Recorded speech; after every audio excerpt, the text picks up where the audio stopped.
చేసుకొని చనిపోయాడు.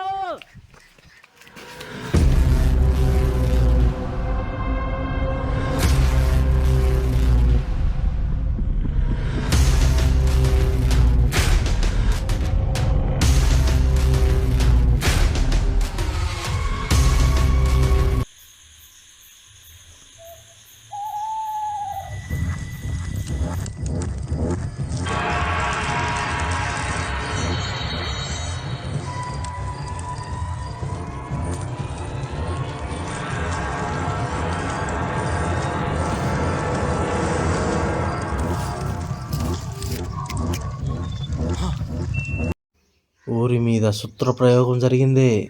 యుద్ధంలో రాజ్యాలను సైన్యాలను పరోక్షంగా ఓడించడానికి ఎన్నుకబడిన మార్గమే స్వయశుద్ర ప్రయోగం. ద్రావిడ ప్రాంతమైన దక్షిణ భారతాన్ని ఆక్రమించడానికి ఎన్నో రాజ్యాలు యుద్ధాన్ని ప్రకటించాయి. ఆ యుద్ధ ప్రయత్నంలో తమ సైన్యాన్ని తామే చంపుకొని సైన్యాలు కుప్పకొలిపోతూ వచ్చాయి. మొఘలేల పాలనలో భారతదేశాన్ని పాలిస్తున్న అప్పటి రాజైన ఔరంగజేబ్ ఈ విచిత్ర సంఘటన జరిగిన అస్సాం ప్రాంతాన్ని గురించి తెలుసుకుని 1,00,000 సంఖ్య గల అశ్వదళ సైన్యాన్ని అస్సాం ప్రాంతాన్ని మీదకి యుద్ధానికి పంపించాడు. ఆ ప్రాంతంలో అడుగుపెట్టిన సైనికులు ఏదో మంత్రం వేసినట్టు తమను తామే బలవంతంగా చంపుకొని ఒక్క సైనికుడు కూడా ప్రాణాలతో మిగలకుండా శవాలుగా మారిపోయారు.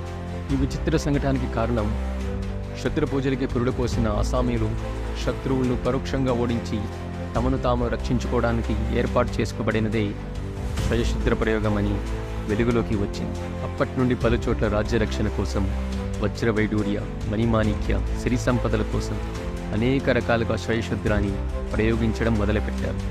అలా మొదలైన స్వయశుద్ర ప్రయోగం కాలక్రమేణా మనుషుల స్వార్థానికి ఇప్పటికీ ఎక్కడో ఒక చోట జరుగుతూనే ఉంది. దీనికి పరిష్కారం ఏంటి స్వామి? ఈ పరిష్కారాన్ని నిర్మూలించాలంటే 3 వ్యక్తులు కావాలి. మీరు ఎవరు నిర్ణయించుకోండి.